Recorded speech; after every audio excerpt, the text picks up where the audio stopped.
I did want to say thank you to a few people tonight because our STEM Academy would not be here. First of all, the administration of Foster Ridge High School is very supportive of our program. And also those who came before me, Joe Anastasia and Jesse Oswald, and I don't know if Jesse made it tonight. I don't think he did. But they really paved the way, laid the foundation for this program. And I was fortunate enough to pick up where they left off and continue this tradition. So a few other people I'd like to thank. We have a group of people that are serving on our advisory board. So if you are on the STEM advisory board, would you mind just standing up or giving a shout out real quick? So, hi, Elaine. So thank you. Yeah, give them a hand. Our advisory board supports us in determining what things we should be teaching, how we move forward on projects, which projects are viable, and they're really background and essential for what we do here to make sure that we're hitting the marks that we want to. So you can see a lot of these are CSU professors, and we do get a ton of support from CSU, both from mentorships and advising and things like that. So we greatly appreciate the partnership that we have with the CSU program too. So thank you to our advisory board members. I'd also like to thank all of our sponsors and donors. I think every project reaches out and tries to find some kind of funding or goes into the bike co-op begging for free parts or whatever it is. And we get a lot of support from the community here. So we appreciate that. And a big shout out to Otter Cares. Our reps are here tonight. Where are you guys at? Yes, thank you so much for being here. Let's give them a round.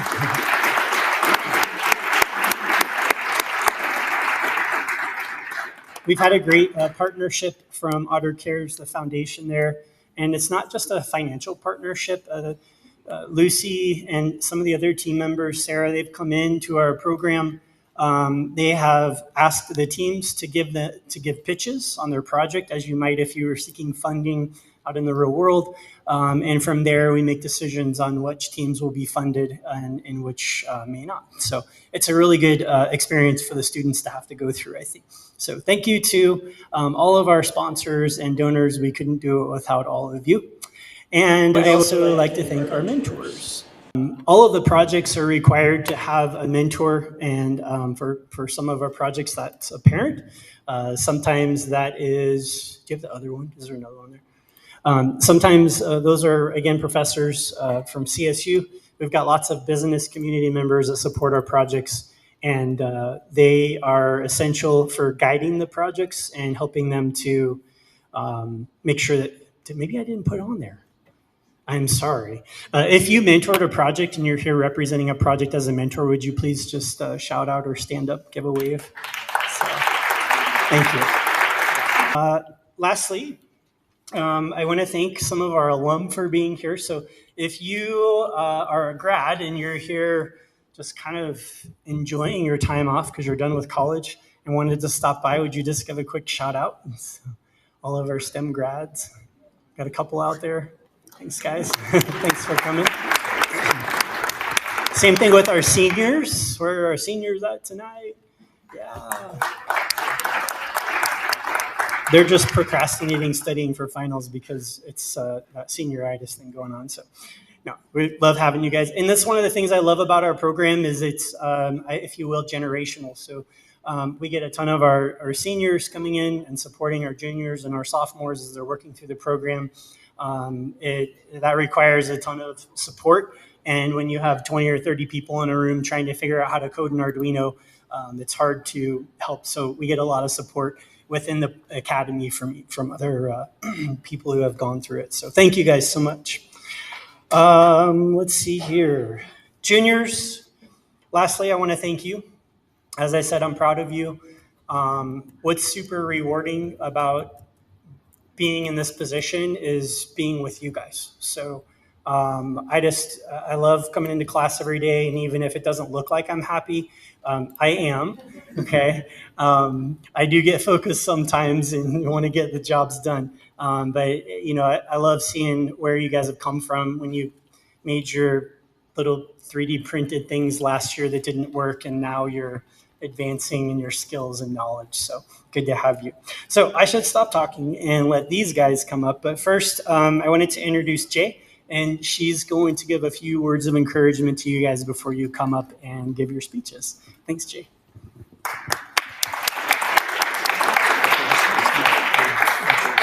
Hi guys, my name is Jay Wing, and I'm a senior here at Fossil who had the honor of being a part of this amazing program my sophomore and junior year. I came into this program not 100% knowing what I wanted to do in my future. I wasn't sure if I wanted to work in labs, do engineering, anything like that. But just being able to work on my projects, which was I genetically engineered plants using CRISPR, it helped me realize that I love working in labs. I love doing research, and that was like one of my favorite parts of the entire thing. I got to go into CSU and work with like the professors, and like also go into Cargill and work with industry professionals, and it gave me like so much experience and like perspective on what I want to do. And I hope it was the same for these juniors. And I just want to give you guys a big round of applause. You guys have done like such amazing work. Like this is way beyond what you expect like a high schooler to do like in general. And so just the fact that you guys were able to accomplish this in like the span of a semester and be able to like be here and present your guys' projects is great. And I can't wait to see what you guys were able to like make and do in this time and break a leg. Everyone for coming out. Our project was the Easy Ride solar powered conversion kit.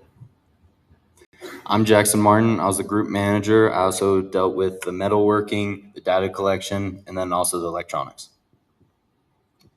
I'm Luke Asathiel. I was in charge of finance. I helped with research, data collection, and I also helped with the construction of the e-bike.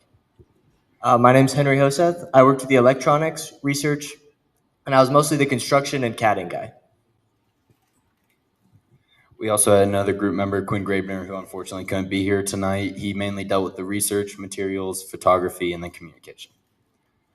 So going into our project, we wanted to have a purpose going through this. We came up with 4 main points. The first one was clean energy. Most e-bikes use fossil fuels to power their bike, so we wanted to use solar panels. The next part was accessibility. Most people have just a typical standard bike like we started with in their house. We want to make this available to everyone, so that's why we chose that. The next part was cost efficiency. Luke will talk about later in our budget, but we ended it with about $530, which compares to an e-bike, which is typically $700 to $1,000. And lastly, we want an easier mode of transportation compared to a typical bike, and then also better health benefits than a car. As you can see here, in 2020, about 23.7% of all Americans were inactive, and according to the FDA, a e-bike is better for an inactive person for health benefits, so we would be helping about a quarter of all Americans. So going into this project, our main mission was to create a reliable, eco-friendly e-bike conversion kit. We also wanted to create a safe and sustainable e-bike pedal assist and also a solar charging station. We wanted to test the efficiency of the electrical charging systems and the e-bike as well. Throughout this project, we had 4 major steps. The first step took 3 weeks, and this was the bulk of our research, finding a mentor, securing funding, and planning the rest of our project. We also had the next 2 weeks spent collecting materials, making our initial designs, and securing future guidance. The next part of our project took the longest at 7 weeks. This was constructing our bike and testing its durability. We also problem solved to make it more reliable. The final part of our project was testing our e-bike to make it more efficient and safe. We also constructed the solar-powered charging station during this period. All right, so some of the research we had to do along the way. We researched most of the parts we bought or received so that we could make sure they worked with our bike.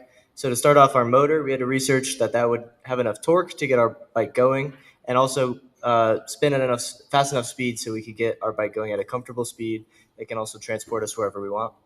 Our solar panels were provided to us by one of our team members, so we did have to research that would have enough charge and take in enough energy to charge our battery efficiently. and also wouldn't overcharge our battery or undercharge our battery. Our charge controller needed a couple bits of research because our solar panels didn't come with one and we needed one so that we wouldn't overcharge the battery, like I said. It also needed to make sure that it was taking in enough power so that it could charge the battery efficiently. And our battery, we had to make sure that that would have enough power, it would hold the power, and it would output enough power for our bike to go the right amount of speed. This is the rough outline of our budget. We had 4 main components to the budget, and this was the electrical side, miscellaneous objects, the motor, and the battery. The 2 most expensive components of the project was the motor and the electrical components. And in all, our project costed around $530, which was inside of our budget. So starting up our project, we had 2 main sections we wanted to discover with the initial design. The first one was dealing with the bike frame. In blue there was our design of the battery, and in gray was our motor control.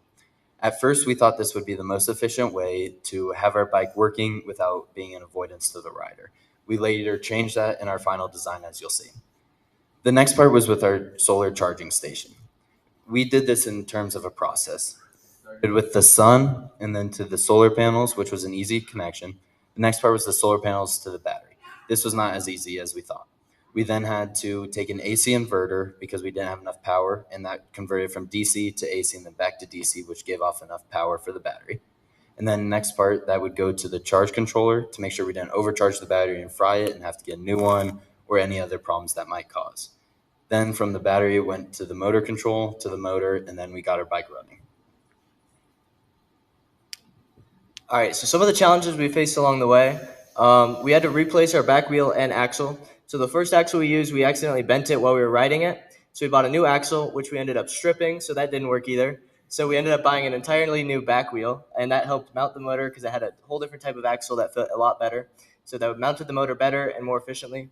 Some of the electrical challenges we faced, the AC inverter. So to get the power all the way to the solar panel, we ended up having to invert the power from DC to AC and then back to DC. And we ended up doing that with just inverter that we had to buy. So we needed an additional battery for our charge controller, so that way the power could run through there and it could help charge the battery and store a bit of extra power in case the solar panels weren't directly taking in the sun. And finally, we needed to research and buy our charge controller since the solar panels didn't come with one, so that was a bit of a challenge too. Our chain, we had a couple problems. So we had to keep it tight with a tensioner to make sure that it wasn't falling off while we were riding. And same thing with the alignment, so it wasn't popping off or sliding off while we were riding it. We needed some master links because at times the chain broke, so we needed to replace some of those links to make sure that it would stay on there.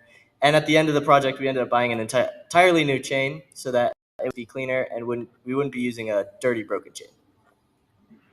All right, so the final design looks something like this. Here's our motor connected to our chain and our gear. This is on the other side of just the pedal chain, so it works both ways. You can pedal and you can use the motor.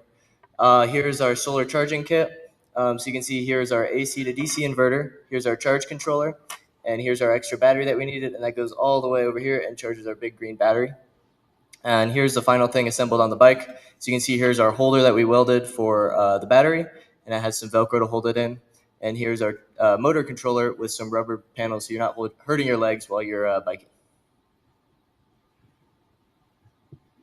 So as we mentioned before, we also wanted to collect some data on our bike and see how efficient it was. The first section was the solar panels. We took data over 6 days of each of our solar panels, going 1 through 4.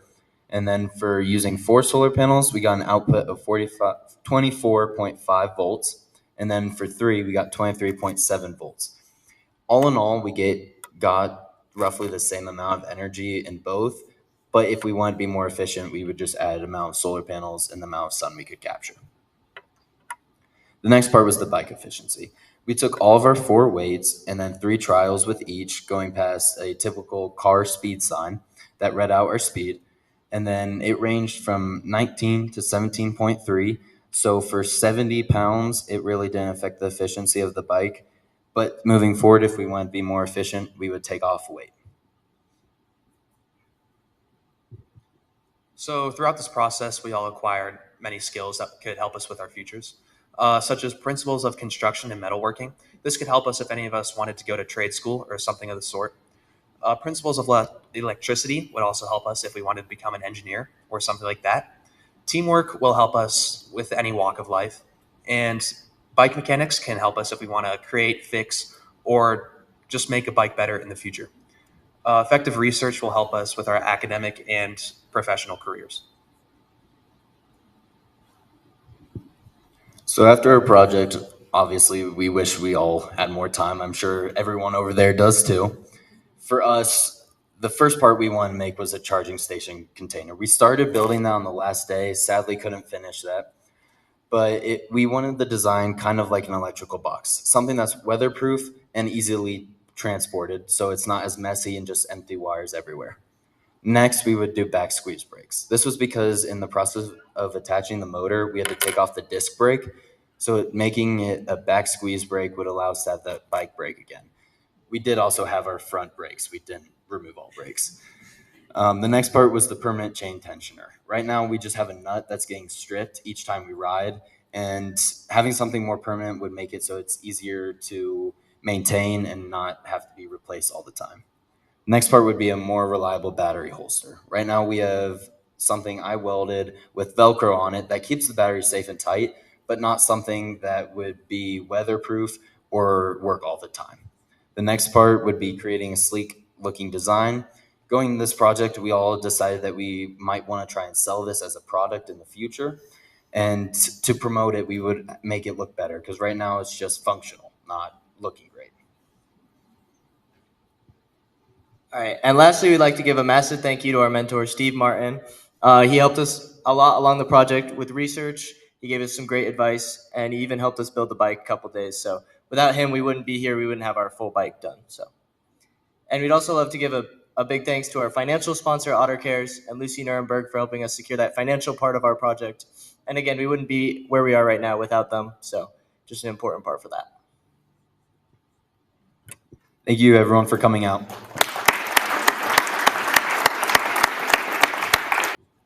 Our Capstone project focused on transforming the parathyroid hormone into Escherichia coli.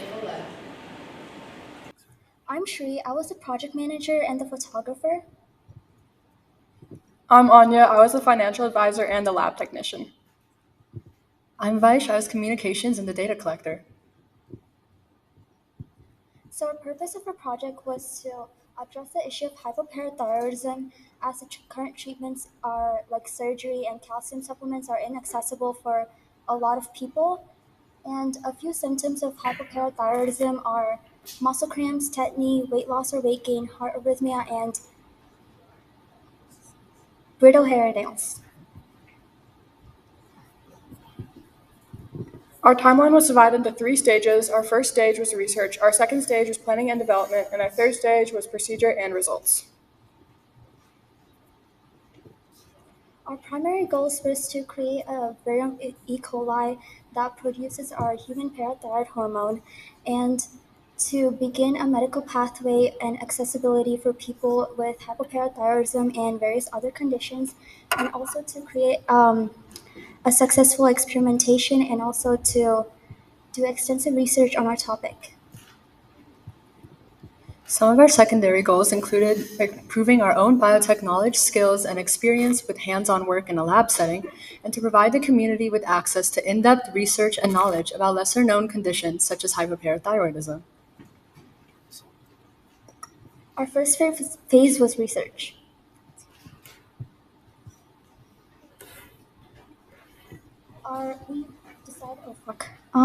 We decided to do research on the human PTH because it is a single gene protein, which makes it easier to transform into bacteria as compared to multi-gene protein, and also because hypoparathyroidism is pretty common in America, as about 70,000 people have it as of right now, but the rates are steadily increasing.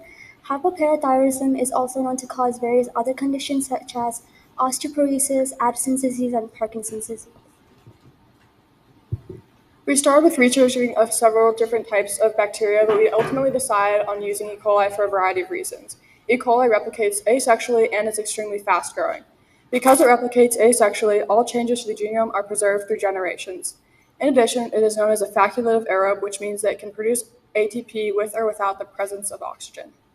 In addition, it is known as a model organism, which essentially means that its genome is very well studied and recorded. Finally, we also researched plasmids. A plasmid is a circular ring of DNA that includes a custom sequence. It is used to alter the DNA of an organism so it expresses a specific trait. In this case, it is expressing PTH. We researched different types of plasmids, like which ones were best for expression and which ones were most convenient and accessible to us. So the top left box is a picture of the sequence we found for the parathyroid hormone. We determined that in order for it to be visualized without techniques like Western blotting, we'd have to combine it with green fluorescent protein, which is GFP. This will make it glow. So if GFP is expressed, PTH is expressed. We combined these sequences and then optimized them for expression in E. coli. After that, we determined that we needed an initial plasmid. At first, we decided to use one from Origin and then quickly realized that it would be ineffective because it was made for mammals and it had different parts of a plasmid than what we needed. Our second phase was planning and development. For our plasmid, we decided to use the PET28A plasmid from Twist Bioscience. We put our PTH and turbo-GFP gene inside the plasmid and ordered it. Afterwards, we decided to make custom primers for PCR. PCR means polymerase chain reaction and is used to amplify and enlarge DNA. This helps us test for genetic material, which in this case is PTH-GFP. We ordered these from IDT, and we are going to use them in PCR later. First, we planned on performing a bacterial transformation. We aim to use heat shock, ice baths, and shaking incubators to help E. coli uptake our plasmid. Then we outlined our PCR protocol, which involves smudging a colony of E. coli and putting it into a PCR tube with water and PCR master mix, and then running that sample in the PCR machine. Next in the protocol was running our samples and controls on the electrophoresis gel at 100 volts. This is an example of gel A, which shows our controls, and gel B shows our bacterial samples. Our third phase was procedure and results. On our first day at the lab, we performed a bacterial transformation and plated our E. coli. We decided on plating 2 different strains of E. coli, BL21 and DH5 alpha. On the second day, we performed PCR with our custom primers. We also performed PCR with the control colony and its own plasmid so we could have a negative control compared to our PTH hormone. On day 3, we performed gel electrophoresis using the samples we prepared on day 2. After letting the gel run for about 30 minutes, we analyzed it under the UV light. Here's an assortment of pictures of our days at the lab, and we had a lot of fun. We learned a lot of procedures. This is us using the mass spectrometer. This is doing ice baths, making LB broth, and several other things like using a UV visualizer to see our glowing fluorescent proteins. We had a lot of fun at the lab, and we learned a lot of procedures that we can use in the future. So the picture on the right is a picture of our E. coli plates under UV light. This picture right here is BL21. BL21 is perfect for protein expression, which is why it glows more than the others. The picture on the top left is DH5 alpha, which we used for cloning our plasmid. The picture on the bottom is a plate with GFP but without PTH. As you can see, the top 2 plates glow more than the bottom plate. That means GFP is being expressed. If GFP is expressed, that means PTH is expressed, and our transformation was successful. The picture on the left shows our results from gel electrophoresis. The gel on the left is our control, and the gel on the right is our samples. This data table shows our results from gel electrophoresis. It gives us the well numbers, the samples it contained, and also the results. As you can see, bands were visible near 1,000 base pairs, and our PTH-GFP sequence was around 1,065 base pairs, which gives us further proof of a successful transformation. We can't see anything on samples on wells 4 and 5 because we had insufficient E. coli on samples 3 and 4. Our last phase was evaluation. Our estimated budget for this project was $650, but it only ended up costing us $189. Our custom vector was estimated to be around $300 to $400, but after contacting Twist Bioscience for a discount, we got it for $189. Our custom primers were estimated to be $60 to $80, but we got it for $10 after we purchased it to the CSU lab. And other supplies we needed, like kanamycin, E. coli, plates, were estimated to be around $100 and $150, but it was free because we got it through CSU.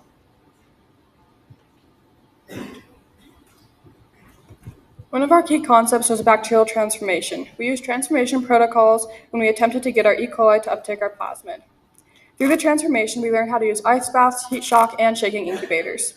Throughout the other procedures we performed at the lab, we learned how to use mass spectrometers, micropipettes, UV visualizers, centrifuges, and vortexes.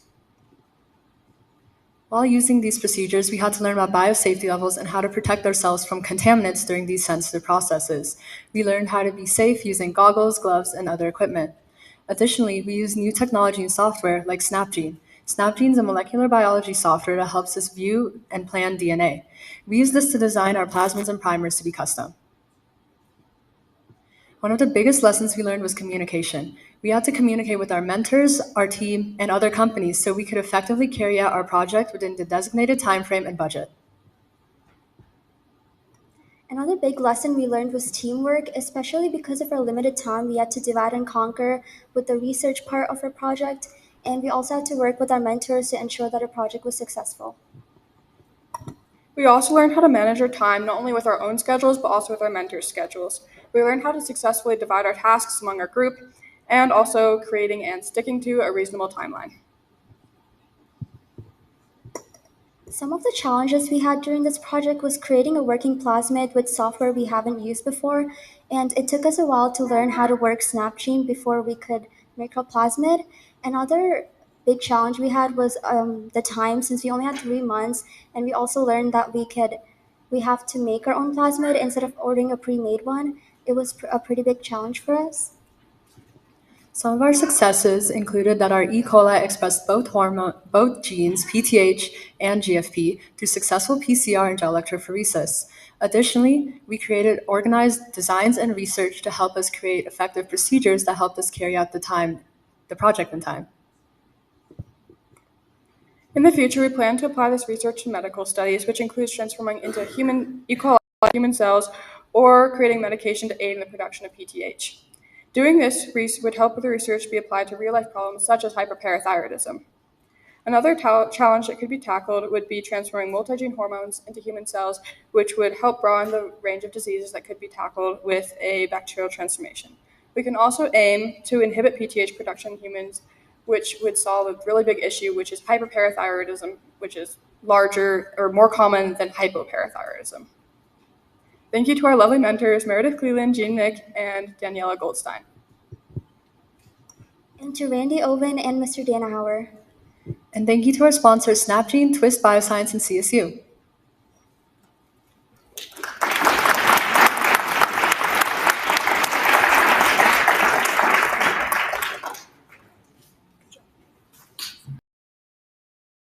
Hello and welcome to our project, Cavern Charters. I'm Vaclav Novak, team lead.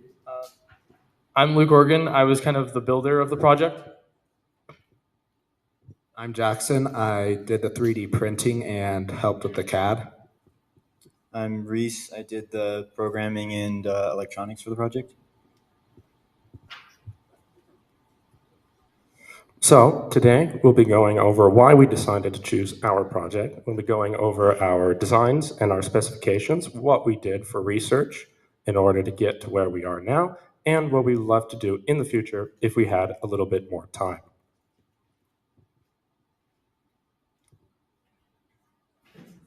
So why is this our project? So we pursued an all-terrain chassis bot, which theoretically could be outfitted or modified to accomplish any task we desire. We decided this bot would be made for LiDAR scanning and 3D mapping. We pursued a LiDAR mapping bot because of the cost of the competition, which includes the Pipe Eye robot coming in around $20,000 and the FRC kit bot coming in around $2,000, although the FRC kit bot is little more than just the chassis frame with no special modifications. Our bot would be sold for about $500 and is a functional bot that could operate like a tank. Now for our design and specification.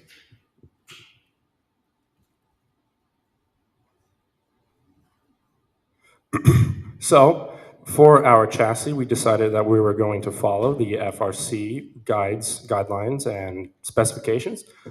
because of some of our team members had previous experience with FRC and due to the plethora of knowledge on the internet with how to accomplish these tasks. So in accord with those specifications, we used an aluminum chassis made out of 1 by 2 inch square tubing that was held together by steel gussets. For mobility, we decided to use a tank drive system with a rubber tread that would be run by 2 motors mounted at the front of the robot. So for the initial design of our project, we used Onshape as a catting device. And so here's kind of an overview of our project. So these orange things here are kind of our wheel holders, and they're holding the wheels attached to the aluminum as well as making them on the ground. These 2 big boxes here, there are our original batteries that we were going to use, but we switched out for lighter and more efficient ones. Here are sim motors. They kind of run our thing, make it move. They attach to these drive wheels, which spin the tracks that go on top. And then here's a tensioner wheel that we use to make the treads very tight so it doesn't fall off the thing while it's moving. So during our build process, we got most of our products from the shop, and that's where we spent most of the time down there. We also 3D printed and attached them all to our chassis down there. And then we also attached motors and motor drivers and the Arduino, which is our kind of computer unit. So our shocks and wheel systems, most of it was 3D printed besides a couple metal pieces. The wheels had multiple different iterations and tests as they were redoing. They had to be done a couple times. Our shocks, they were epoxied together with the metal and the springs. And some problems we ran into where we had to redesign a couple things and some parts broke during the process. The research in our project. So we originally decided to use a Raspberry Pi to work with our LiDAR and motors because we needed the high processing power to process the data from the LiDAR. And also it had a lot of USB ports for our controller and just the LiDAR. Our programming on the Pi, we used Python to do all the code for the controller and moving it around. And on the Arduino, which we switched to later, we used C++. Installing the LiDAR drivers was a big difficulty point for us because we needed a specific program to install the drivers, which was outdated, and it had to be updated multiple times.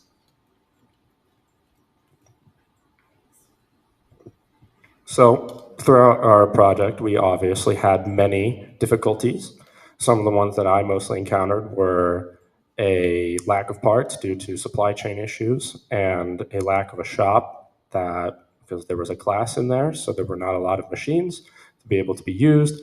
We went around this by working after school and during 4th period. We also went about this by diversifying all our parts, where we got a lot of motors and the motor drivers from the school because they happened to be here. And for the tubes, we just waited.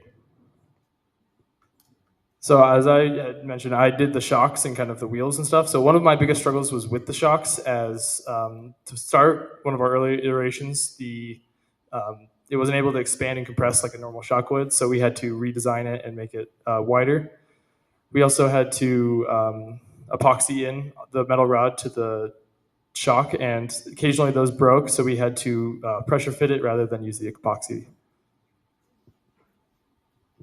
Some of the challenges I encountered were with the 3D printing. A lot of times the supports would not print correctly or support the overhanging material, causing the print to fail and the print to be useless. There was also issues with filament extrusion, causing it to either just poop out a lot of filament or just not spit out enough filament, and it would also make the print useless. So I did the motor drivers.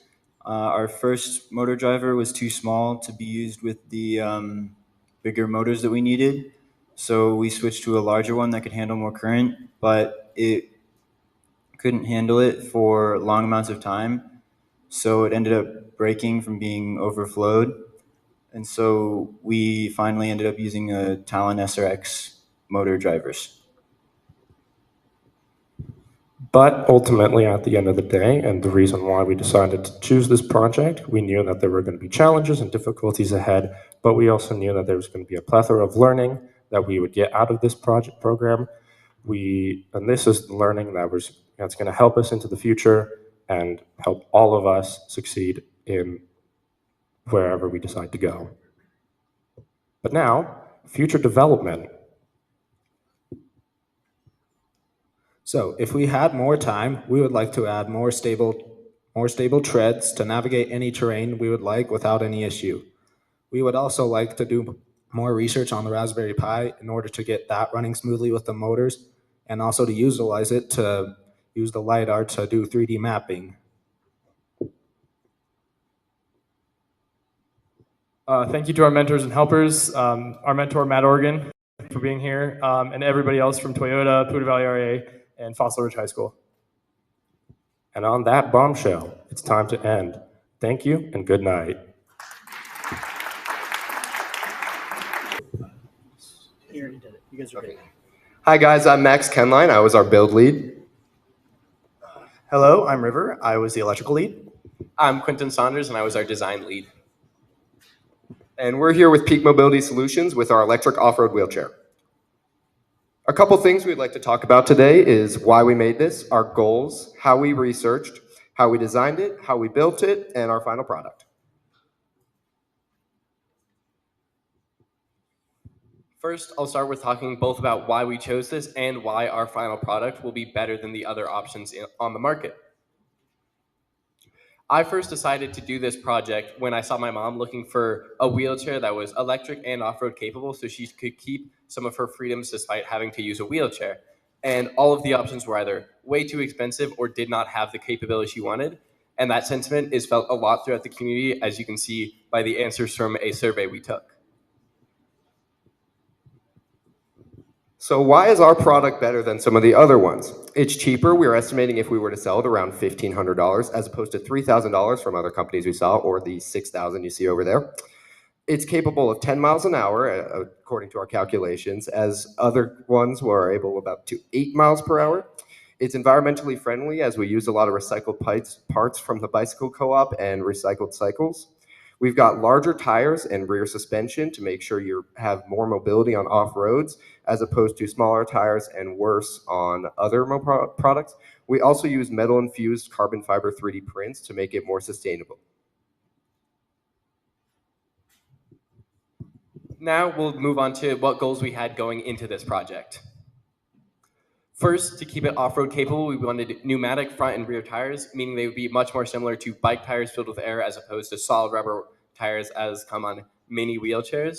Then we wanted independent rear suspension. And finally, to make it all move super well, we needed an electric drivetrain. And we wanted to make sure this was all a low cost, which we managed to do using some of the strategies mentioned early, like recycled parts and having a pre-existing base. Before we begin the design process, we first had to do research into what electrical components we would need in order to make this project function.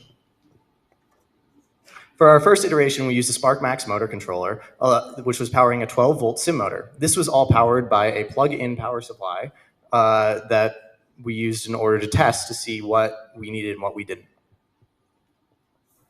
For our second iteration, we switched to many of the components that we are currently using, such as more powerful motors, batteries, better motor controllers, and a user interface, which is a joystick. For our third iteration, we further refined this process even more by creating a deadband zone and also using nonlinear joystick movements. This allowed for easier use for the user. After we finished our research, we then moved on to the design. Our mechanical design was done very simply in a couple steps. First, we began with using computer-aided design, or CAD, to plan out each individual part, such as the gears and suspension arm you see up there. Then we would move on to 3D printing prototypes. which if they ran into an issue, like with that suspension arm, which did not fit our motor nearly as well as we would like it to, we went back to CAD and would reprint until we had a functioning one before moving on to the fabrication out of steel.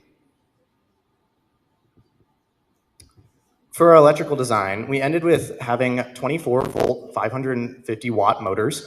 These were controlled by a SRX Talon motor controller, which was powered by 4 12-volt batteries.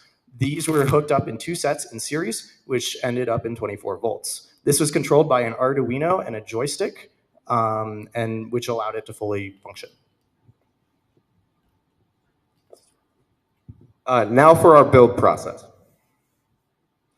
If you would like to take a look at this picture on the left, you can see what we use to make our plate for holding the batteries. You can see the supports on the bottom. This is for better stability and also so it would be easier to weld onto the wheelchair itself. If you look below, you can see a bracket right there. That holds the batteries in place, so when you're going over rocks or off-roading, it's a lot easier to, or the batteries won't fall off, sorry. On this side, you can see the suspension arm. This attaches the motor with welds here and here, and it lets you go off-roading easier.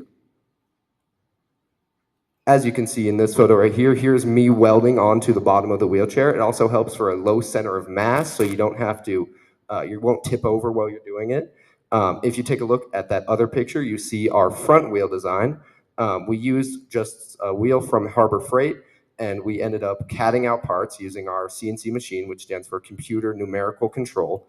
We used the shop to make sure that they fit, and then we used bolts to attach them to the wheelchair itself.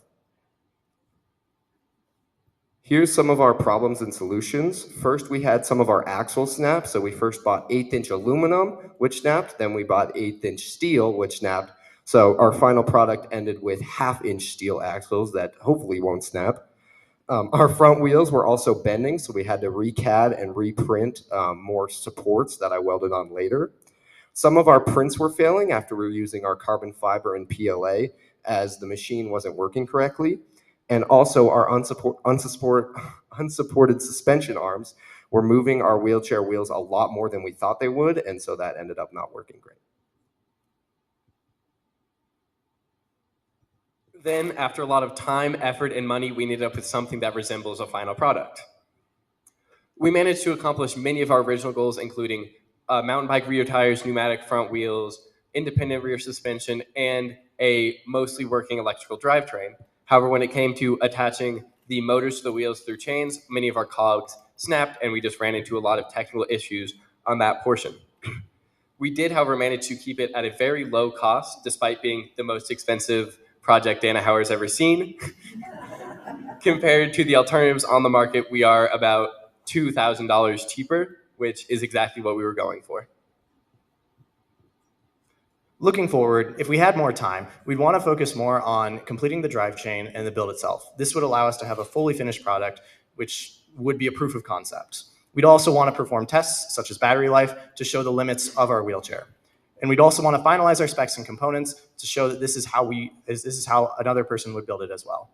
And then we'd want to focus more on manufacturing capability, which would allow more conversions like this. A special thanks to all mentors and shareholders who helped us with this project.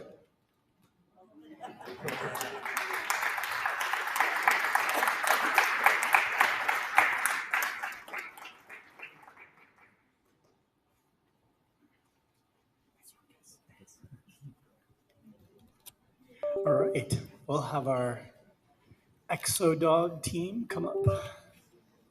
I will say, as our wheelchair team is leaving, it's one of our most successful wheelchair projects, very ambitious. And another thing I try to impress on the teams is that divide and conquer mentality. When you have a big project, you can't just all do the same thing.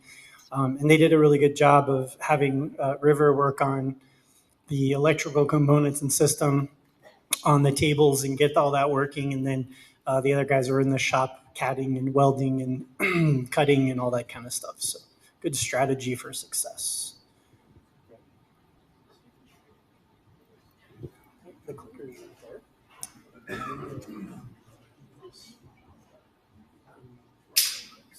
I think, oh, no, it's good to go. Hi everyone. This is our project. It's called Project Exodog, and it is an innovative mobility solution for paralyzed dogs. I'm Olivia. I'm the project manager. I'm Ellie. I did a lot of the coding and electronics. I'm Michael. I am the researcher.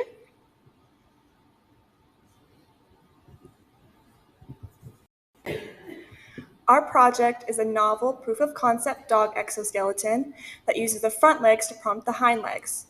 It is especially for paraplegic dogs because they do not have any motor function or sensory function in their hind legs. The challenge in this field is that the only solution for increasing mobility with paralyzed dogs is a dog wheelchair, but those do not increase mobility to the level that we would like and can cause medical issues over time.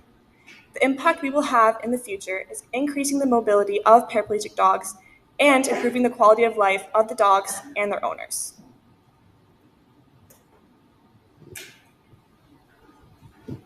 "50% of paraplegic dogs use wheelchairs or other immobility solutions that promote pressure ulcers, which are basically like bed sores. Overall, these owners spend around $3,350 on wheelchairs and other home modifications. Current solutions do not promote what little mobility these dogs do have left. With our solution, we would create these dogs, we would help these dogs use what little muscles they have left and give them a better life. So originally, we were planning on creating a fully functional exoskeleton, applying it to a real dog using pressure sensors to collect data, and eventually using higher sensors and using carbon fiber for our braces. So this is a brief timeline of our project. It's divided up into about 4 or 5 sections. Our initial section was research because we had to do a lot of research, and here's a picture of it. That was in August and a little bit into September. And then we moved into our design phase, which was a lot of drawings and a lot of CAD work. That was probably the biggest part of our project. It was September and all of October and probably into November a little bit. And then finally, we were able to move into our build phase, which is pictured here. You can do some building. And then after that, we tested it. And when we tested it, this is a video of it half working. I don't know if we can get it to work, but it's a video of the bottom part working. When we tested it, we had to make sure it worked. And then if it didn't work, we had to redesign it a little bit. And it ended up getting to where it is now. So to take a deep dive into our initial research, we started with researching similar projects to ours, but found that the only similar project to ours is the dog exoskeleton at CSU, and they have not attempted to use the front legs to prompt the hind legs, which is what makes our project novel. Then we moved on to researching dog anatomy to be able to fully understand how dogs work, how their movement works, and their joints. We also received gait analysis from CSU and applied that to our project. We originally were going to use carbon fiber for our exoskeleton, but then moved on to PLA because it was more accessible at the time. But if this were to become a full exoskeleton to what it's meant to be, we would recommend using carbon fiber. We decided to use servo motors as our motor type because they were compatible with Arduino and they have the correct amount of torque that we will need. Finally, our power system is 2 9-volt batteries.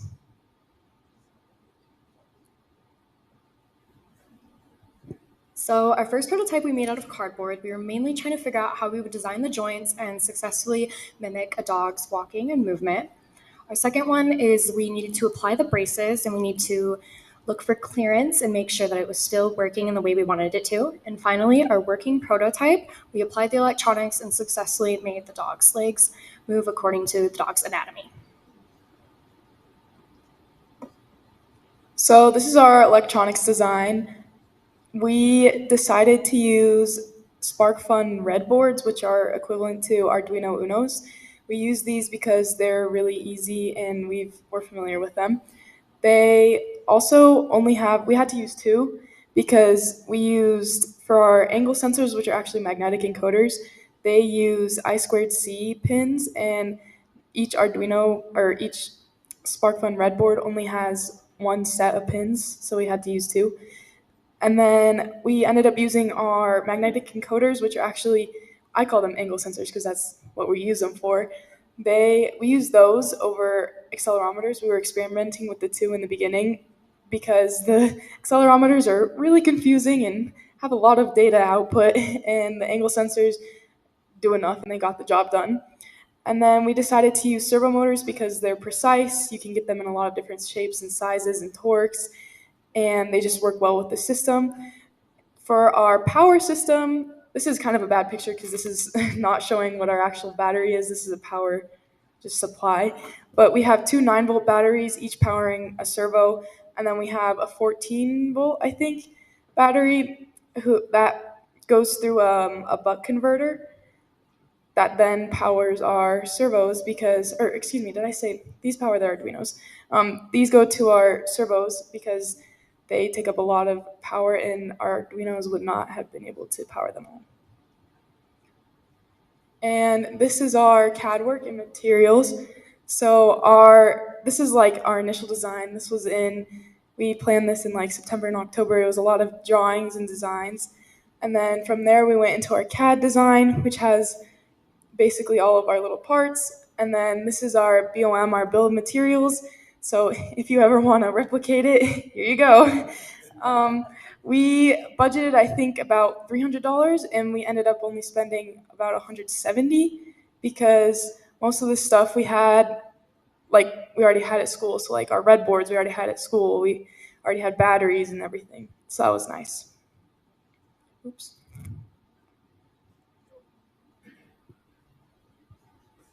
So our project had 3 main phases: the components phase, the integration phase, and the final phase. In the components phase, we majority spent our time trying to get everything printed and put together. The materials that we had printed were our braces, our legs, and these other braces up here. But we cut our body out of polycarbonate because it was more strong. And then in our integration phase, we integrated our coding and Arduino and the top, as you can see here. And in our final phase is what we have here for you today. Okay, and I'll demonstrate how it works now. So this is our front leg. When you move it, the hind leg moves along with it, like if there was a paralyzed dog that didn't have any movement in its back legs. On the front leg, we have angle sensors at each joint to I'm not going to fix that, to correctly replicate joint movement, and each joint has a ball bearing to make it move smoothly. On this side, we have servo motors at each joint, and we have these sliders that we 3D designed, which moves the braces and the legs along with the servos.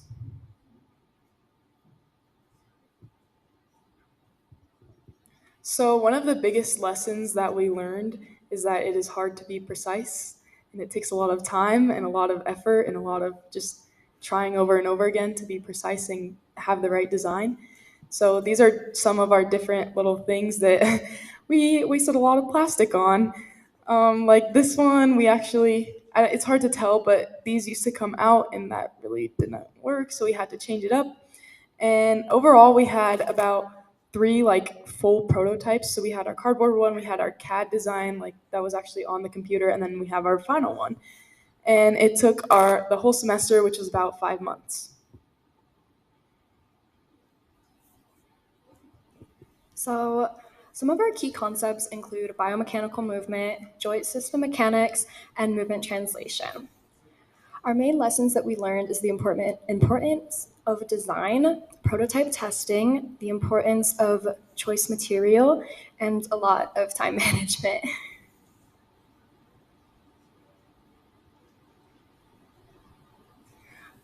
So we would like to say thank you to our mentor, Dr. Stan. He has helped us every step of the way in our project and has really made an impact on us. We'd also like to thank Heather Young for helping us with our coding, and she worked on the exoskeleton at CSU.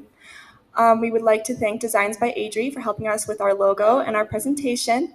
We would like to thank our funder, OtterBox, OtterCares, and we would finally like to thank Fossil Ridge High School for making our project a reality. Thank you, everyone.